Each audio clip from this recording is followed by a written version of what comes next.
Hello दोस्तों, स्वागत है आप सभी का आपके अपने चैनल हिंदी साहित्य साधना में। हम लोग हिंदी नाटक यूनिट 8 के प्रीवियस ईयर क्वेश्चंस को सॉल्व कर रहे हैं, जिसमें हम लोग 2021 से लेकर 2025 तक जितने भी प्रश्न हिंदी नाटक वाले यूनिट से पूछे गए हैं उन सारे ही प्रश्नों को सॉल्व करेंगे। तो चलिए क्लास को स्टार्ट करते हैं। इसकी पहले वाली क्लास में हम लोग 50 प्रश्नों को सॉल्व कर चुके हैं। तो अगर आप लोगों ने उस क्लास को नहीं देखा है तो आप लोग इसी वीडियो के डिस्क्रिप्शन बॉक्स में जाके उस क्लास को देख सकते हैं।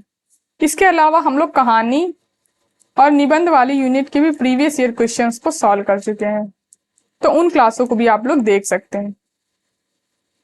क्वेश्चन नंबर 51 है, मानव कब दानव से भी दुर्दंत, पशु से भी बर्बर और पत्थर से भी कठोर, करुणा के लिए निरवकाश हृदय वाला हो जाएगा, नहीं जाना जा सकता। चंद्रगुप्त नाटक का उक्त संवाद किसका है? Option A Chanakya, option B Alka, option C Sinharan या ऑप्शन डी चंद्रगुप्त। तो इसका राइट आंसर हो जाएगा ऑप्शन सी, सिंहरण का ये कथन है। चंद्रगुप्त नाटक का प्रकाशन जो है वो 1931 ईस्वी में हुआ था और इस नाटक में कुल 4 अंक हैं। क्वेश्चन नंबर 52 है, आगरा बाजार नाटक में पात्रों के पहले से बाद की संवादों का सही अनुक्रम है। ऑप्शन ए तरबूज वाला, ऑप्शन बी ककड़ी वाला, ऑप्शन सी पान वाला, ऑप्शन डी लड्डू वाला, ऑप्शन ई बर्फ वाला। तो इसका राइट आंसर हो जाएगा ऑप्शन 3। सबसे पहले आएगा लड्डू वाला, फिर आएगा तरबूज वाला, फिर आएगा बर्फ वाला, उसके बाद में ककड़ी वाला और सबसे लास्ट में आएगा पान वाला। आगरा बाजार नाटक में जो पात्रों का क्रम है इसको हम लोग देख लेते हैं। यहाँ पर मैंने उन पात्रों का क्रम भी लिया है। सबसे पहले जो पात्र आता है नाटक में वो है फकीर, जो कि शहर आशोभ नज्म गाते हुए प्रवेश करता है मंच में। ये नज्म पेपर में पूछी जा चुकी है। पेपर में प्रश्न पूछा गया था कि आगरा बाजार नाटक का आरंभ जो है वो किससे होता है। तो शहर आशोभ से आगरा बाजार नाटक का आरंभ होता है और समापन आदमी नामा नज्म से होता है। तो ये दोनों ही प्रश्न पेपर में पूछे गए थे, तो इन दोनों चीजों को आप लोग याद रखेंगे। तो सबसे पहला पात्र आएगा फकीर, जो कि शहर आशोभ गाते हुए प्रवेश करता है। फिर लड्डू वाला, तरबूज वाला, बर्फ वाला, ककड़ी वाला, कनमैलिया, पान वाला, मदारी, रेवड़ी वाला, बर्तन वाला, अजनबी, शायर, हमजोली, किताब वाला, तजकिरानवीस, ग्राहक, हिंदू टोली, शोहदा, बेनजीर, लड़का, करीमन, दर्जी, रामू, चमेली, पंसारी, हिजड़े, दरोगा, नवासी। ये नजीर की नवासी है। उम्र इसकी 9 से 10 वर्ष जो है वो नाटक में दी हुई है। और सबसे लास्ट पात्र आता है तमाशबीन। ये पहले अंक के पात्र हैं। पहले अंक में इतने पात्र आते हैं। इस नाटक के बारे में कुछ इंपॉर्टेंट तथ्य हम लोग देख लेते हैं जो कि पेपर में पूछे जाते हैं। सबसे पहला तो इसका प्रकाशन वर्ष, जो कि क्रम से लगाने के लिए आते हैं नाटक। तो इसका प्रकाशन वर्ष है 1954। ये नाटक 2 अंकों में विभाजित है। और दूसरा, इस नाटक के मंचन के संबंध में इंपॉर्टेंट तथ्य, इस नाटक का मंचन ओखला में हुआ था और 14 मार्च 1954 को हुआ था। इसके निर्देशक थे हबीब तनवीर।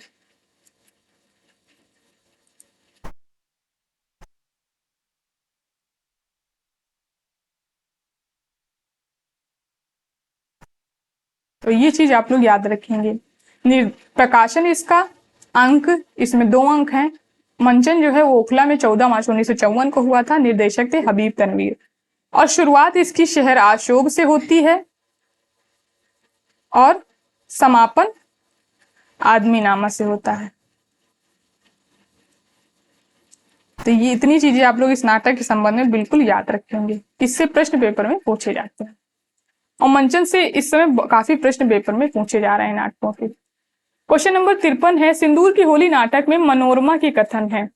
ऑप्शन ए, मैं तुम्हें अपना दूल्हा तो नहीं बना सकती लेकिन प्रेमी बना लूंगी। ऑप्शन बी, तुम जानती हो मैं किसे प्रेम करती हूँ, प्रेम 2-4 से तो नहीं हो सकता, फिर अब प्रथम दर्शन में प्रेम का समय भी तो नहीं रहा। ऑप्शन सी, कला की भावना किसके भीतर नहीं होती, शिक्षा और कला का संबंध कुछ नहीं है, कला का आधार तो है विश्वास और शिक्षा का संदेह। ऑप्शन डी, पुरुष का सबसे बड़ा रोग है स्त्री और स्त्री का सबसे बड़ा रोग है पुरुष। ऑप्शन ई, तुम कहते हो तुम जीवन भर अविवाहित रहोगे, इतना ही नहीं कितनी अनर्गल बातें तुम कहे जाते हो। 10 वर्ष का समय बीत गया, मेरा व्यवहार तुम्हारे साथ कैसा रहा तुम स्वयं जानते हो। तो इसका राइट आंसर हो जाएगा ऑप्शन 2, केवल ए सी डी। ए, सी और डी ये तीनों ही कथन जो है वो मनोरमा के हैं। क्वेश्चन नंबर 54 है, राजनीति साहित्य नहीं है, उसमें एक एक क्षण का महत्व है। कभी एक क्षण के लिए भी चूक जाए तो बहुत बड़ा अनिष्ट हो सकता है। यह संवाद किस नाटक और किस चरित्र का है? नाटक और चरित्र के सही युग्म का चयन कीजिए। ऑप्शन ए, आषाढ़ का एक दिन प्रियंगु। ऑप्शन बी, चंद्रगुप्त राक्षस। ऑप्शन सी, स्कंदगुप्त बंधु वर्मा। ऑप्शन डी, महाभोज दा साहब। तो इसका राइट आंसर हो जाएगा ऑप्शन ए, आषाढ़ का एक दिन प्रियंगु मंजरी।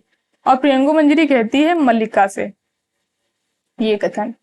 क्वेश्चन नंबर 55 है, भारत दूरदर्शन नाटक के विभिन्न गीतों के ऊपर शैली राग का नाम दिया गया है, निम्न में से किन किन का प्रयोग इस नाटक में किया गया है? ऑप्शन ए, राग जय जयवंती। ऑप्शन बी, राग Ramkali. Option C, Lavani. Option D, राग चैती गौरी। ऑप्शन ई, राग काफी। तो इसका राइट आंसर हो जाएगा ऑप्शन 4, लावनी, राग चैती गौरी और राग काफी। इन तीनों ही रागों का प्रयोग जो है वो भारत दुर्दशा नाटक में किया गया है। क्वेश्चन नंबर 56 है, निम्न चरित्रों को तत्संबंधी नाटकों के प्रथम प्रकाशन वर्ष के अनुसार पहले से बाद के क्रम में लगाइए। Option A, Alka. Option B, Ashok, अनुनासिक, लोचन बाबू और नारायण दास। तो इन जिन नाटकों के पात्र हैं उनको नाटकों के हिसाब से लगाना है। तो इसका राइट आंसर हो जाएगा ऑप्शन 3। सबसे पहले आएगा नारायण दास, अंधेर नगरी, 1881। फिर आएगा अलका, चंद्रगुप्त, 1931। फिर आएगा अनुनासिक, आषाढ़ का एक दिन,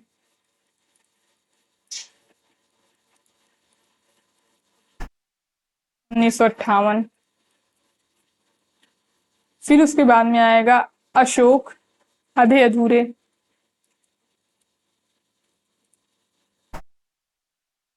1969।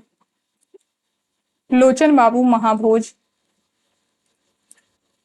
1982। क्वेश्चन नंबर 57 है, धर्मशास्त्र रामगुप्त से ध्रुव स्वामी के मोक्ष की आज्ञा देता है। इस संवाद में मोक्ष शब्द का उचित अर्थ है। ऑप्शन ए, निर्वाण। ऑप्शन बी, विवाह। ऑप्शन सी, विवाह विच्छेद अर्थात तलाक। ऑप्शन डी, देश निकाला। तो इसका राइट आंसर हो जाएगा ऑप्शन सी, विवाह विच्छेद अर्थात तलाक। धर्मशास्त्र रामगुप्त से ध्रुव स्वामी की मोक्ष की आज्ञा देता है, ये कथन है पुरोहित का।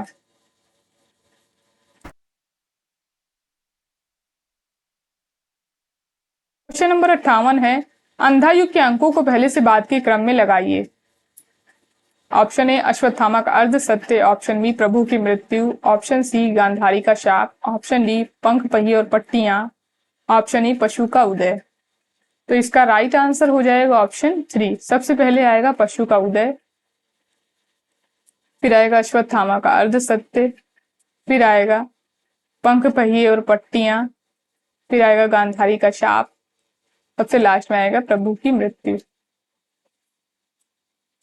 तो जो अंधा युग नाटक है वो 5 अंकों में विभाजित है नाटक। इसमें सबसे पहला अंक है कौरव नगरी, दूसरा अंक है पशु का उदय, तीसरा अंक है अश्वत्थामा का अर्ध सत्य, और इसमें अंतराल की भी योजना की गई है। अंतराल है पंख पहिए और पट्टियां। चौथा अंक है गांधारी का शाप, पांचवा अंक है विजय क्रमिक आत्महत्या, और समापन भी है इसमें प्रभु की मृत्यु। तो इसमें आप लोग ये याद रखेंगे कि अंतराल जो है वो तीसरे और चौथे अंक के बीच में आता है। ये पेपर में प्रश्न पूछा जा सकता है, तो अंतराल आप लोग याद रखेंगे। क्वेश्चन नंबर 59 है, आगरा बाजार नाटक का समापन किस नज्म से होता है? ऑप्शन ए, रोटी नामा। ऑप्शन बी, मंजारा नामा। ऑप्शन सी, आदमी नामा, या ऑप्शन डी, शहर आशोक। तो इसका राइट आंसर हो जाएगा ऑप्शन सी, आदमी नामा नज्म से आगरा बाजार नाटक का समापन होता है। क्वेश्चन नंबर 60 है, आधे अधूरे नाटक में वर्णा नाम की युवती का उल्लेख कौन करता है? Option A Mahendra Nath, option B Savitri, option C Binni या ऑप्शन डी किन्नी। तो इसका राइट आंसर हो जाएगा ऑप्शन डी, किन्नी जो है वर्णा नाम की युवती का उल्लेख करती है, ये छोटी लड़की है।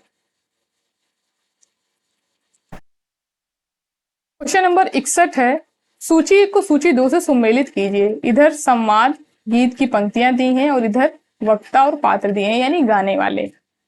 सबसे पहली जो पंक्ति है वो है, चना हाकिम सब जो खाते, सब पर दोना टिकस लगाते। दूसरा है, कोकिल बायस एक सम मूरख, पंडित मूरख एक, इंद्रायण दाड़िम विषय जहान अनेकु विवेक।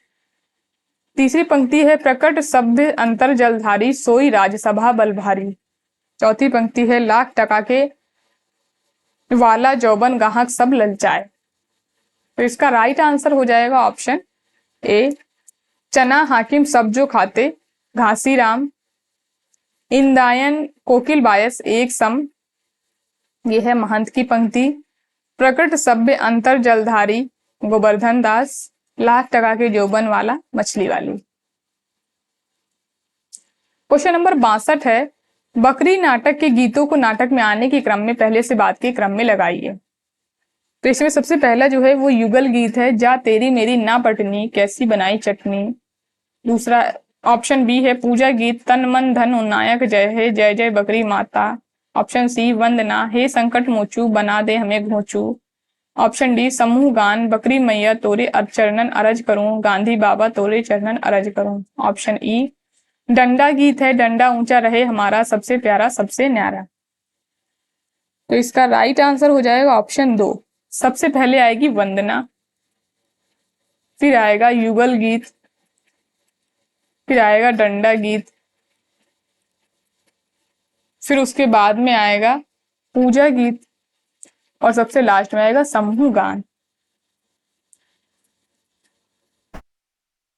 क्वेश्चन नंबर 63 है, सूची 1 को सूची 2 से सम्मिलित कीजिए। इधर संवाद दिए हैं और उधर पात्र चरित्र जिनके संवाद हैं। ये पहला कथन है, धनवानों के हाथ में एक ही माप है, वे विद्या सौंदर्य बल पवित्रता और तो क्या हृदय को भी उसी से मापते हैं, वह माप है उनका ऐश्वर्य। दूसरा कथन है, जिस राष्ट्र और समाज से हमारी सुख शांति में बाधा पड़ती हो उसका हमें तिरस्कार करना ही होगा। तीसरा कथन है, भारत समग्र विश्व का है, संपूर्ण वसुंधरा इसके प्रेम पाश में आबद्ध है। ऑप्शन डी, प्रणय वंचिता स्त्रियां अपने राह के रोड़े विघ्नों को दूर करने के लिए वज्र से भी दृढ़ होती हैं। तो इसका राइट आंसर हो जाएगा ऑप्शन ए, धनवानों के हाथ में एक ही माप है, देवसेना, जिस राष्ट्र और समाज से हमारी सुख शांति में बाधा पड़ती हो, श्रमण, भारत समग्र विश्व का है, धातुसेन, और प्रणय वंचिता स्त्रियां अपने राह के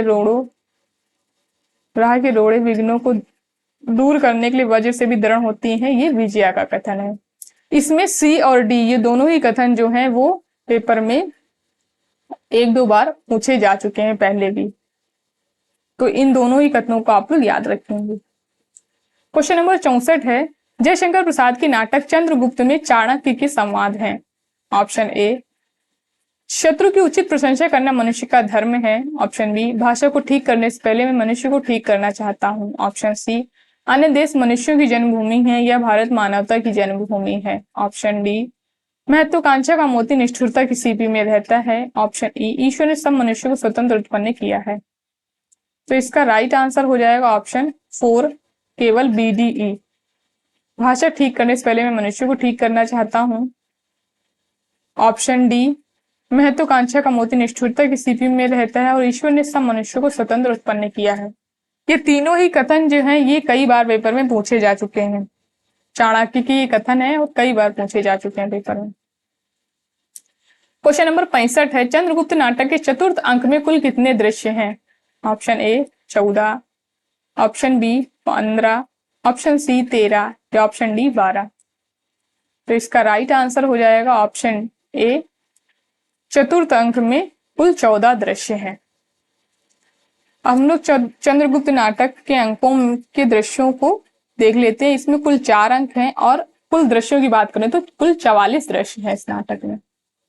प्रथम अंक में 11 दृश्य हैं, द्वितीय अंक में 10 दृश्य हैं, तीसरे अंक में 9 दृश्य हैं और चौथे अंक में 14 दृश्य हैं। तो अंकों के साथ साथ आप लोग दृश्य भी याद रखा करें। क्वेश्चन नंबर 66 है, अंधा युग नाटक के संबंध में सत्य कथन है। ऑप्शन ए, धर्मवीर भारती के अनुसार यह काव्य रंगमंच को दृष्टि में रखकर लिखा गया था। ऑप्शन बी, यह नाटक 7 अंकों में विभाजित है। ऑप्शन सी, इस नाटक का घटनाकाल महाभारत के 18वें दिन की संध्या से लेकर प्रभास तीर्थ में कृष्ण की मृत्यु के क्षण तक है। ऑप्शन डी, दृश्य परिवर्तन या अंक परिवर्तन के समय कथा गायन की योजना है। ऑप्शन ई, नाटक के तीसरे अंक का शीर्षक गांधारी का शाप है। तो इसका राइट आंसर हो जाएगा ऑप्शन 2, केवल ए सी डी। ए, धर्मवीर भारती के अनुसार यह काव्य रंगमंच की दृष्टि में रखकर लिखा गया है, रंगमंच को। और सी, इस नाटक का घटना काल जो है वो घटना काल महाभारत के 18वें दिन की संध्या से लेकर प्रभास तीर्थ में कृष्ण की मृत्यु तक के क्षण तक है। और डी, दृश्य परिवर्तन या अंक परिवर्तन के समय कथा गायन की योजना है। इस नाटक के तीसरे अंक का जो दृश्य है वो है अश्वत्थामा का अर्ध सत्य। तो इसलिए ये जो कथन है ये गलत हो जाता है। और इस अंक में कुल 5 अंक हैं। इस नाटक में कुल 5 अंक हैं। क्वेश्चन नंबर 67 है, सूची 1 को सूची 2 से सम्मिलित कीजिए। इधर पात्र दिए हैं और इधर संवाद है, राष्ट्रनीति दार्शनिकता और कल्पना का लोक नहीं है। दूसरा संवाद है, हृदय की बातों को राजनीति में व्यक्त करना चक्र नहीं जानता। तीसरा संवाद है, युद्ध तो करना ही पड़ता है अपनी सत्ता बनाए रखने के लिए। चौथा संवाद है, यदि राक्षस कोई था तो विभीषण था और बंदरों में भी एक सुग्रीव हो गया।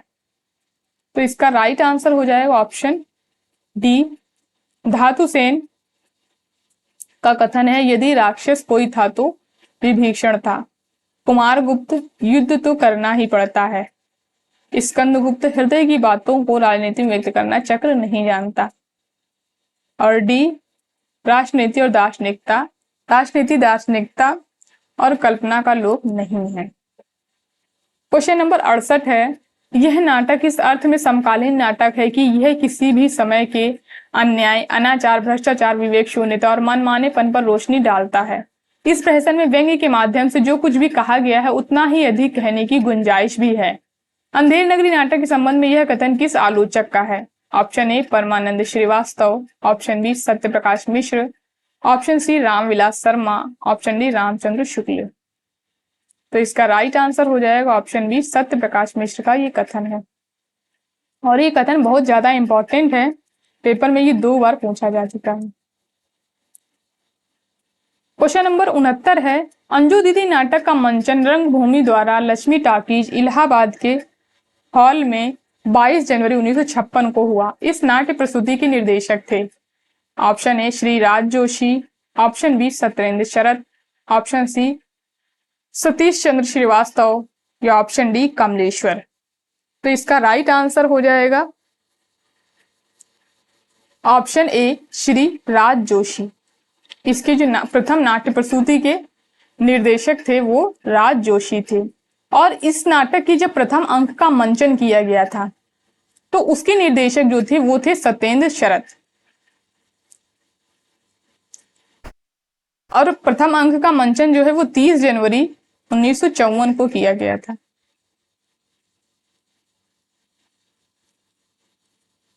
ये आप लोग याद रखेंगे। क्वेश्चन नंबर 70 है, भारत दूरदर्शन नाटक से संबंधित कौन से कथन उपयुक्त हैं? ऑप्शन ए, इस नाटक में 5वें अंक का स्थान किताब खाना है। ऑप्शन बी, नाटक में सत्यानाश फौजदार का प्रवेश दूसरे अंक में होता है।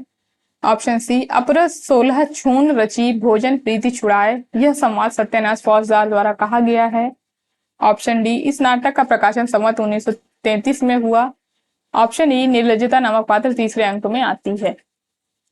तो इसका जो राइट आंसर है वो 2 ही ऑप्शन इसमें सही है।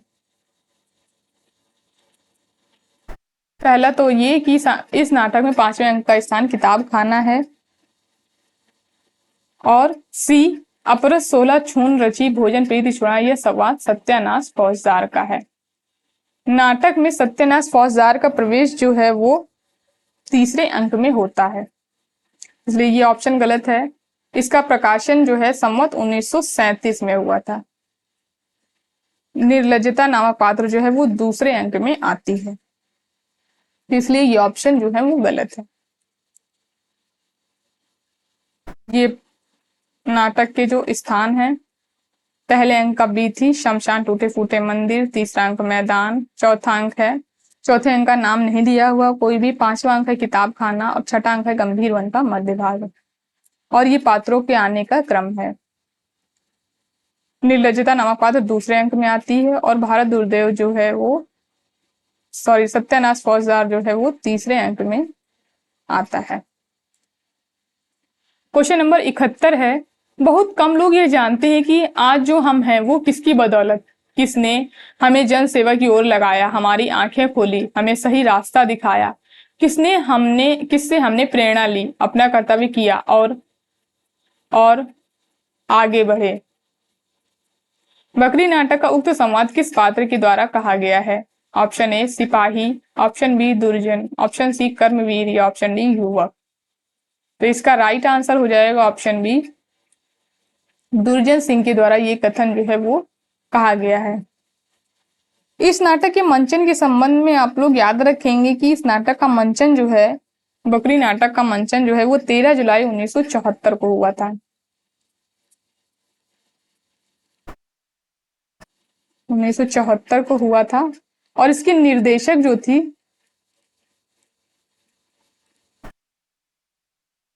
कविता नागपाल, इसकी निर्देशक है।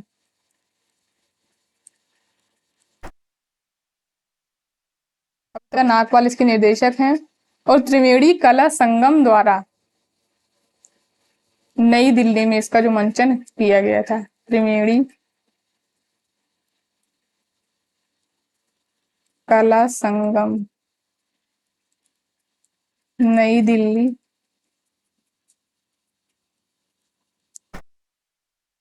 उद्यान रंगशाला में,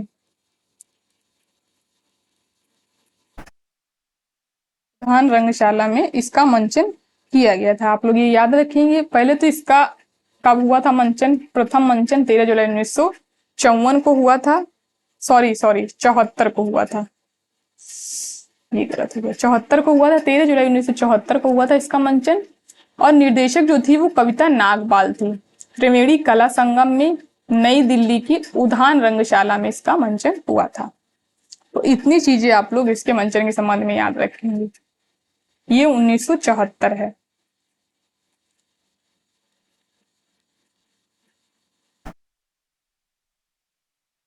क्वेश्चन नंबर 72 है, आधे अधूरे नाटक के संबंध में सत्य कथन है। ऑप्शन ए, यह नाटक मौजूदा जीवन के कुछ एक सघन बिंदुओं को रेखांकित करता है।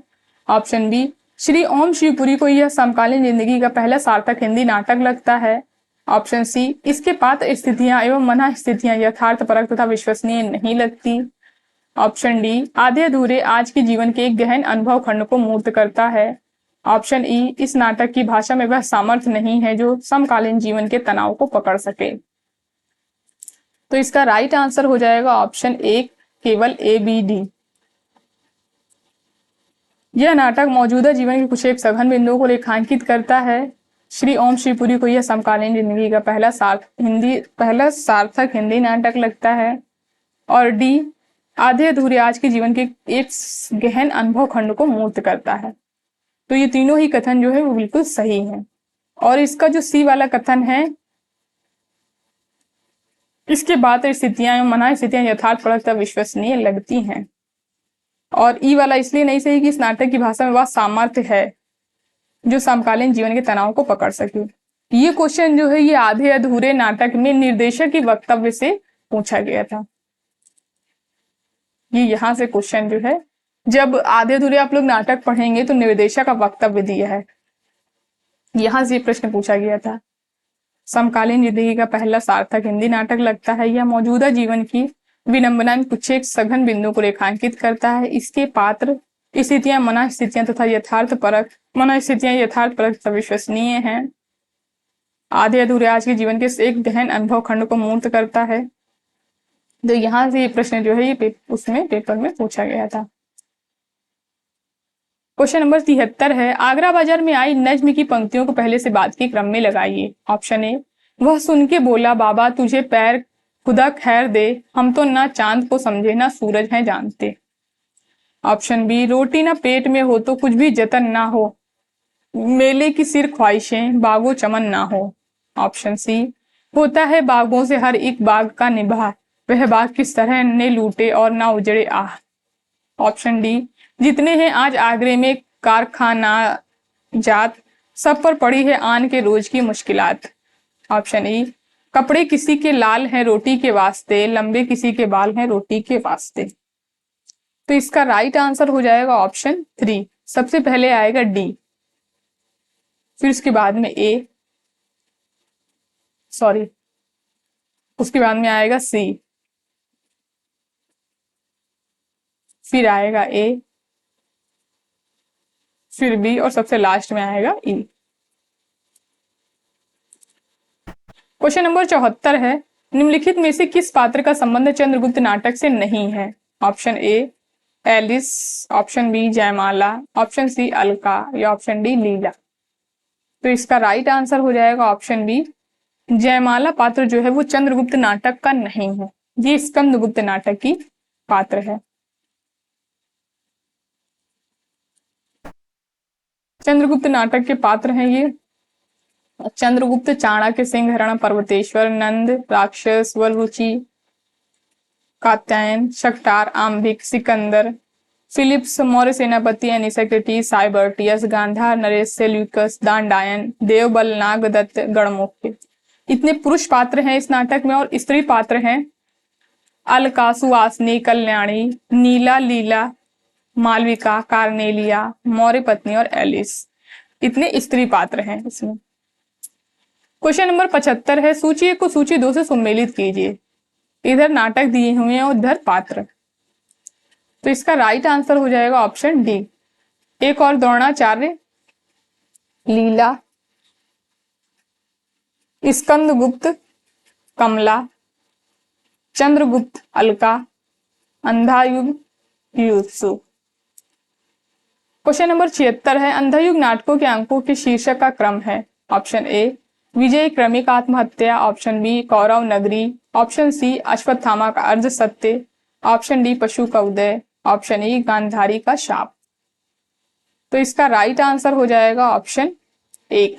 सबसे पहले आएगा कौरव नगरी, फिर आएगा पशु का उदय, फिर आएगा अश्वत्थामा का अर्ध सत्य, फिर गांधारी का शाप और फिर सबसे लास्ट में आएगा विजय क्रमिक आत्महत्या। और इसके अलावा इसमें समापन और अंतराल की भी योजना जो है वो की गई है। इस नाटक के अंक जो है वो कई बार जो है क्रम में लगाने के पेपर में पूछे जा चुके हैं, तो इनके नाटकों के क्रम अंकों का क्रम आप लोग जरूर याद रखेंगे।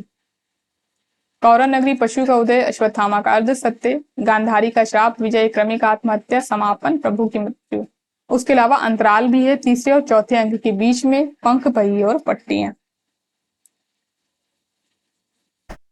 क्वेश्चन नंबर 77 है, सिंदूर की होली नाटक के संबंध में निम्नलिखित तथ्यों पर विचार कीजिए। ऑप्शन ए, नाटक में वैधव्य की समस्या को केंद्र में रखा गया है। ऑप्शन बी, इस नाटक में कुल 9 पात्र हैं जिसमें 7 पुरुष और 2 स्त्री पात्र हैं।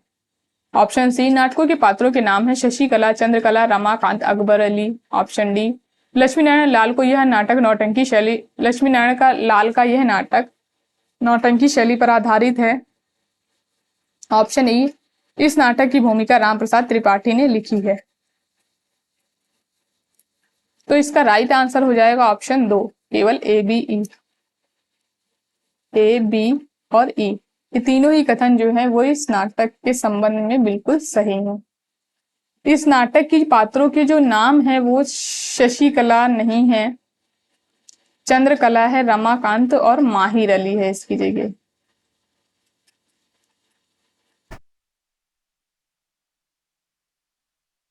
और ये लक्ष्मी नारायण लाल का नहीं, लक्ष्मी नारायण मिश्र का नाटक है ये। ये हैं इस नाटक के पात्र। इस नाटक में कुल 9 पात्र हैं, जिसमें 7 पुरुष पात्र हैं और 2 ही स्त्री पात्र हैं। मुरारी लाल, रजनीकांत,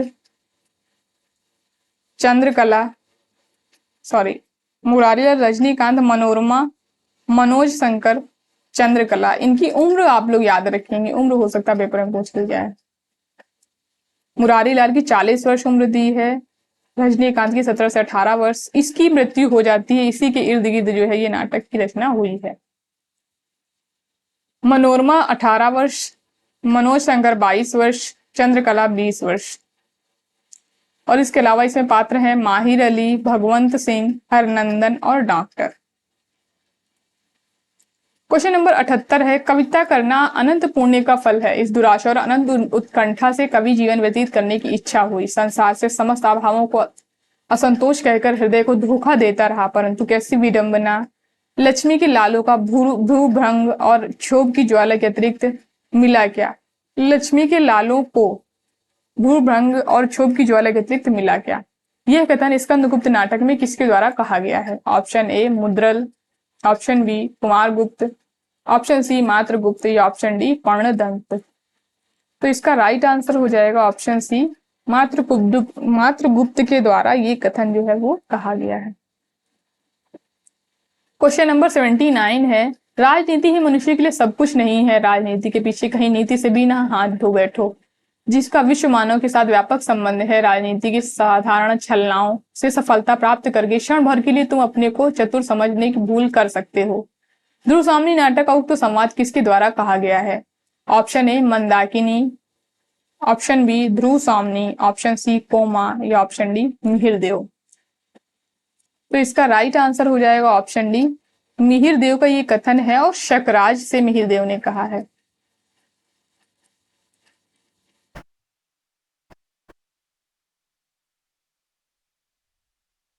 क्वेश्चन नंबर 80 है, भारत दुर्दशा नाटक के संबंध में निम्नलिखित कथनों पर विचार करें। ऑप्शन ए, इसमें मनोभावों का मानवीकरण किया गया है। ऑप्शन बी, इसमें कुल 6 अंक हैं। ऑप्शन सी, इसमें ब्रिटिश राज की निर्ममता एवं शोषण का चित्रण है। ऑप्शन डी, संवाद कथ्य को गति देने में सहायक नहीं है। ऑप्शन ई, इसका प्रकाशन वर्ष 1881 में हुआ।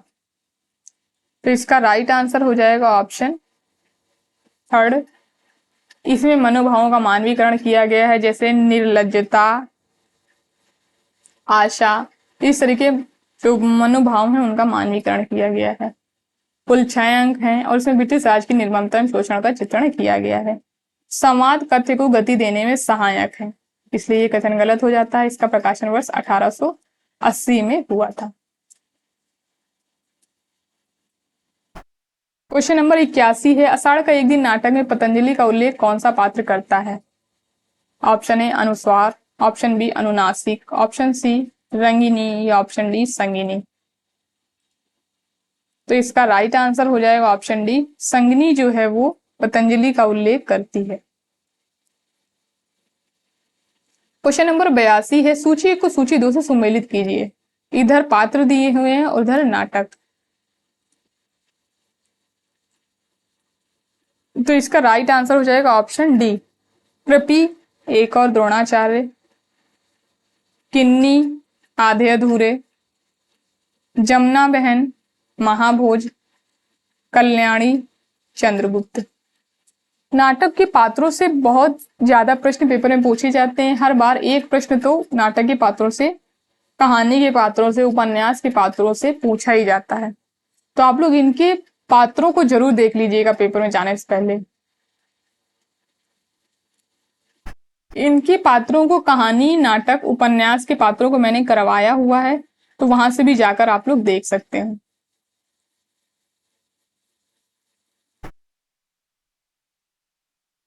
वहां से जाके देख सकते हैं आप लोगों को वहां मिल जाएंगे। क्वेश्चन नंबर 83 है, निम्नलिखित नाटकों को हिंदी में उनके प्रकाशन वर्ष के आधार पर पहले से बाद के क्रम में लगाइए। पहला नाटक है बकरी, महाबली, आगरा बाजार, माधवी, आषाढ़ का एक दिन। तो इसका राइट आंसर हो जाएगा ऑप्शन 2, सबसे पहले आएगा आगरा बाजार। आगरा बाजार का प्रकाशन जो है वो हुआ था 1954 में। हबीब तनवीर, फिर है आषाढ़ का एक दिन 1958, और इसके जो रचनाकार हैं वो है मोहन राकेश। फिर आएगा बकरी। बकरी नाटक का प्रकाशन जो है वो 1974 में हुआ था, और इसके जो रचनाकार हैं वो है सर्वेश्वर दयाल सक्सेना। फिर उसके बाद में आएगा माधवी। माधवी का प्रकाशन जो है वो 1985 में हुआ था, और इसके रचनाकार हैं भीष्म साहनी। फिर उसके बाद में आएगा महाबली। इसका प्रकाशन जो है वो 2019 में हुआ था, और इसके रचनाकार जो हैं वो असगर वजाहत हैं। क्वेश्चन नंबर 84 है, भारतीय लोकतंत्र की आलोचना करने वाला नाटक युग्म है, यानी कि जिन नाटकों में भारतीय लोकतंत्र की आलोचना हुई है। ऑप्शन ए बकरी आगरा बाजार, ऑप्शन बी अंधा युग एक और द्रोणाचार्य, ऑप्शन सी बकरी महाभोज, ऑप्शन डी अंधा युग आधे अधूरे। तो इसका राइट आंसर हो जाएगा ऑप्शन सी बकरी महाभोज। इन दोनों ही नाटकों में भारतीय लोकतंत्र की आलोचना हुई है। क्वेश्चन नंबर 85 है, भारत दुर्दशा नाटक में निम्न पात्रों के मंच पर आने का सही क्रम क्या है? आलस्य, रोग, भारत दुर्दैव, मदिरा और भारत।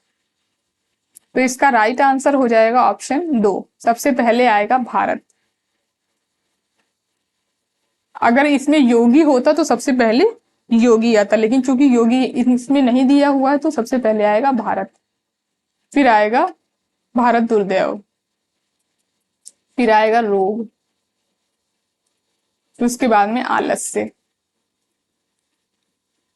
और सबसे लास्ट में आएगी मदिरा। पहले आएगा योगी, फिर भारत, निर्लजता, आशा, भारत दुर्दैव, सत्यानाश फौजदार, रोग, भारत दुर्दैव, आलस्य, मदिरा, अंधकार। फिर 5वें अंक में आते हैं, इसके बाद पात्र आएंगे सभापति, बंगाली, पहला देशी, दूसरा देशी, एडिटर, कवि, महाराष्ट्र, डिसलॉयल्टी, और सबसे अंत में आएगा भारत भाग्य। तो ये क्रम है पात्रों के नाटक में आने का। क्वेश्चन नंबर 86 है, आगरा बाजार नाटक का समापन किस नज्म से होता है? ऑप्शन ए कन्हैया का बालपन, ऑप्शन बी बलदेव जी का बालपन, ऑप्शन सी आदमी नामा, ऑप्शन डी शहर आशोक। तो इसका राइट आंसर हो जाएगा ऑप्शन डी, सॉरी इसका ये आंसर नहीं होगा, इसका आंसर होगा आदमी नामा नज्म से आगरा बाजार नाटक का समापन होता है, शहर आशोक से इसका प्रारंभ होता है। यहाँ पर यह आंसर गलत दिया हुआ है, इसको आप लोग सही कर लेंगे। आदमी नामा से इस नाटक का समापन होता है और शहर आशोक से प्रारंभ होता है। क्वेश्चन नंबर 87 है, स्कंदगुप्त के स्त्री पात्र हैं। Option A Jeta, option B Devki, option C Malini, option D Rama, option E Chanda. तो इसका राइट आंसर हो जाएगा ऑप्शन फर्स्ट, केवल B C D. Devki, Malini और रामा, ये तीनों ही पात्र जो है वो स्कंदगुप्त नाटक के पात्र हैं। ये है स्कंदगुप्त नाटक के पुरुष पात्र, स्कंदगुप्त, कुमारगुप्त, गोविंदगुप्त, पर्णदत्त, चक्रपालित। ये पर्णदत्त का पुत्र होता है, बंधु वर्मा, भीम वर्मा, मातृगुप्त, प्रपंच बुद्धि, सर्वनाग, कुमारदास, धातुसेन। इसके 2 नाम जो है वो नाटक में दिए हुए हैं, धातुसेन के कुमारदास भी नाम दिया हुआ है। पुरगुप्त, भट्टार, पृथ्वी सेन, खिंगल, मुद्गल और प्रख्यात कीर्ति। स्त्री पात्र है इसके देवकी, अनंत देवी, जयमाला, देवसेना, विजया, कमला, रामा और मालिनी। ये जयमाला पात्र कई बार पेपर में पूछा जा चुका है। क्वेश्चन नंबर 88 है, नाटकों में गीतों के प्रयोग के बारे में सत्य कथन है। ऑप्शन ए अंधेर नगरी में कबाब वाला, नारंगी वाला, कुंजुड़िन, हलवाई और ब्राह्मण गीत गाकर अपनी बात कहते हैं। ऑप्शन बी दोहा छंद का प्रयोग अंधेर नगरी और बकरी नाटकों में किया गया है। ऑप्शन सी महाभोज, आधे अधूरे और आषाढ़ का एक दिन में कोई भी पात्र गीत नहीं गाता। ऑप्शन डी स्कंदगुप्त में आह वेदना विली विदाई देवसेना गाती है गीत। ऑप्शन ई भारत दुर्दशा में किताब खाना वाले दृश्य 6 सभ्य लोग मिलकर एक गीत गाते हैं। तो इसका राइट आंसर हो जाएगा ऑप्शन 3 केवल BCD। दोहा छंद का प्रयोग अंधेर नगरी और बकरी नाटक में किया गया है। और महाभोज, आधे अधूरे और आषाढ़ का एक दिन में कोई पात्र गीत नहीं गाता है। और डी स्कंदगुप्त में आह वेदना मिली विदाई गीत जो है वो देवसेना गाती है। क्वेश्चन नंबर 89 है, महाभारत के अंतिम अंश को आधार बनाकर लिखा गया नाटक है। Option A Shakra Vijay, option B Pahla Raja, option C Konark या option D Andha Yug.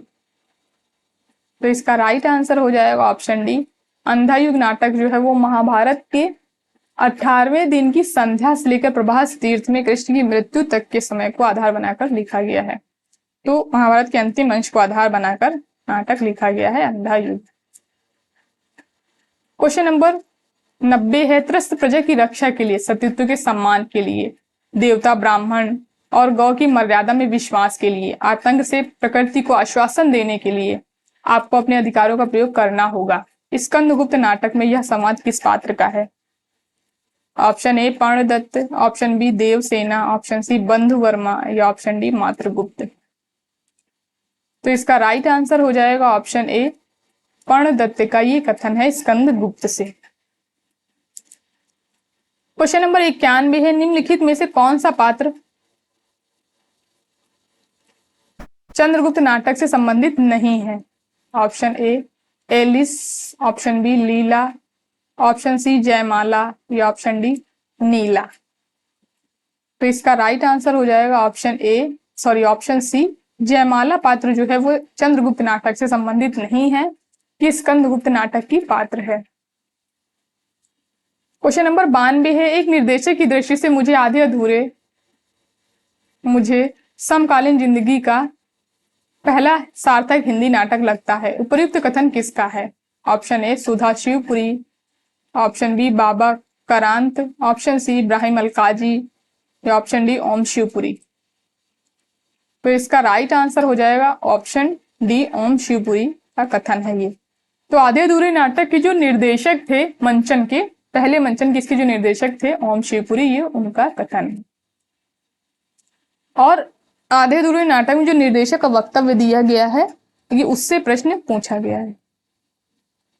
Question number 93 है, जिंदगी स्वयं एक महान घड़ी है, प्रातः संध्या उसकी सुइयां हैं, नियमबद्ध एक दूसरे के पीछे घूमती रहती हैं। मैं चाहती हूँ मेरा घर भी घड़ी की तरह चले, हम सब उसके पुर्जे बन जाएं और नियम पूर्वक अपना काम करते चलें। अंजू दीदी नाटक में यह संवाद किसने किससे कहा है? ऑप्शन ए अंजलि द्वारा मुन्नी को कहा गया, ऑप्शन बी अनिमा द्वारा अंजलि को कहा गया, ऑप्शन सी अंजलि द्वारा अनिमा को कहा गया या ऑप्शन डी अंजलि द्वारा नीरज को कहा गया।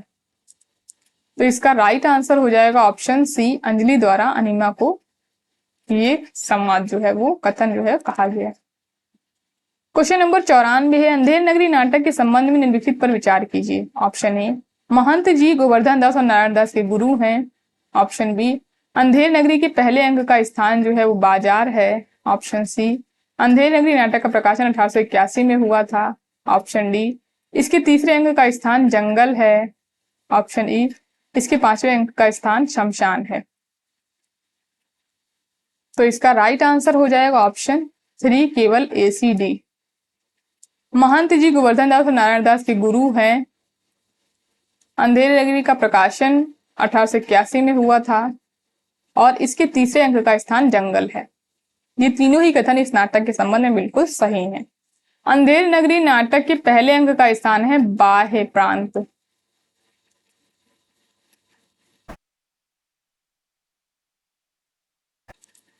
और इसके 5वें अंक का स्थान है अरण्य,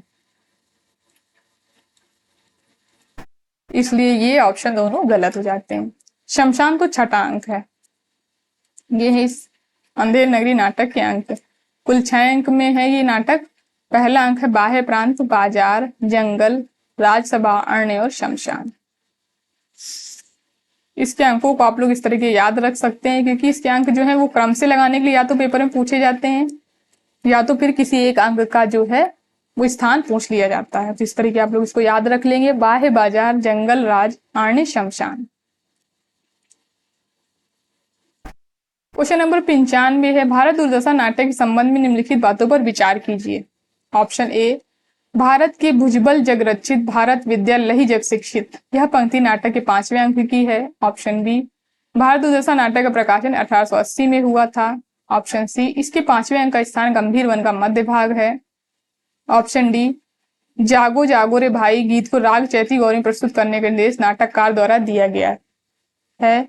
और ऑप्शन ई है, भारत दुर्दशा नाटक को भारतेंदु ने नाट्य रासक की संज्ञा दी है। तो इसका राइट आंसर हो जाएगा ऑप्शन 4, केवल बी डी ई। भारत दुर्दशा नाटक का प्रकाशन 1880 में हुआ था। जागो जागो रे भाई गीत को राग चैती गौरी में प्रस्तुत करने का निर्देश नाटककार ने दिया था। और ऑप्शन ई, भारत दुर्दशा नाटक को भारतेंदु ने नाट्य रासक की संज्ञा दी है। इसके 5वें अंक का जो स्थान है वो किताब खाना है। यहां से आप लोग देख सकते हैं, किताब खाना है 5वें अंक का स्थान। और गंभीर वन का मध्य भाग 6ठे अंक का स्थान है। और ये वाली जो पंक्ति है, भारत के भुजबल जग रक्षित, भारत विद्या लही जग शिक्षित, ये जो है ये भारत भाग्य की पंक्ति है और ये 6ठे अंक की पंक्ति है। तो यहां से ये गलत हो जाता है। 6ठे अंक की पंक्ति है और भारत भाग्य गाता है ये।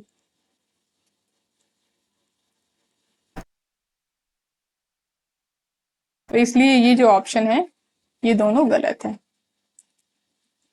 क्वेश्चन नंबर 96 है, अंधा युग के संबंध में निम्नलिखित कथनों पर विचार कीजिए। ऑप्शन ए, इसमें युद्ध से उत्पन्न होने वाली मूल्यहीनता, अमानवीयता, विकृति, कुंठा, व्यक्ति एवं सामाजिक विघटन का सजीव चित्र प्रस्तुत किया गया है। ऑप्शन बी, इसके तृतीय अंग के शीर्षक गांधारी का श्राप में गांधारी कृष्ण को शाप देती है।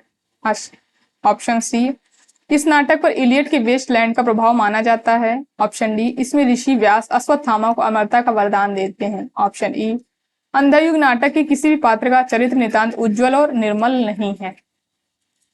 तो इसका राइट आंसर हो जाएगा ऑप्शन 3, केवल ACE। इसमें युद्ध में उत्पन्न होने वाली मूल्यहीनता, मानवीयता, विकृति, कुंठा, व्यक्ति एवं सामाजिक विघटन का सजीव चित्र प्रस्तुत किया गया है।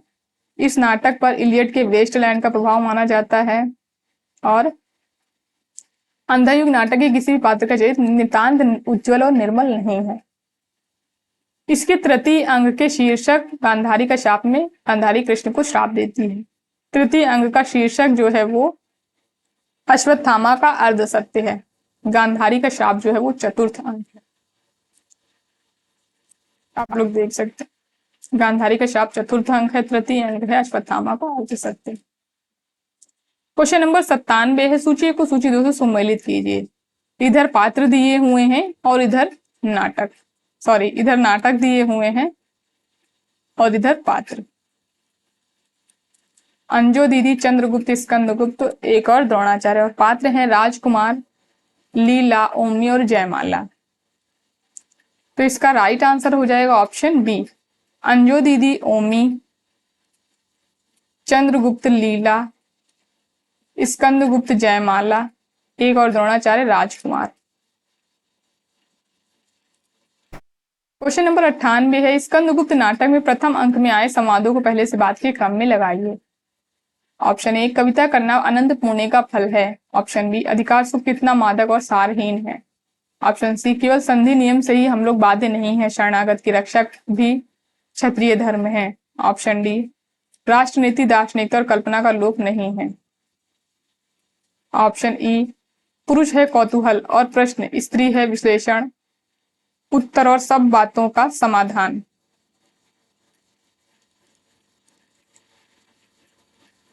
तो इसका राइट आंसर हो जाएगा ऑप्शन 3। सबसे पहले आएगा बी, फिर डी,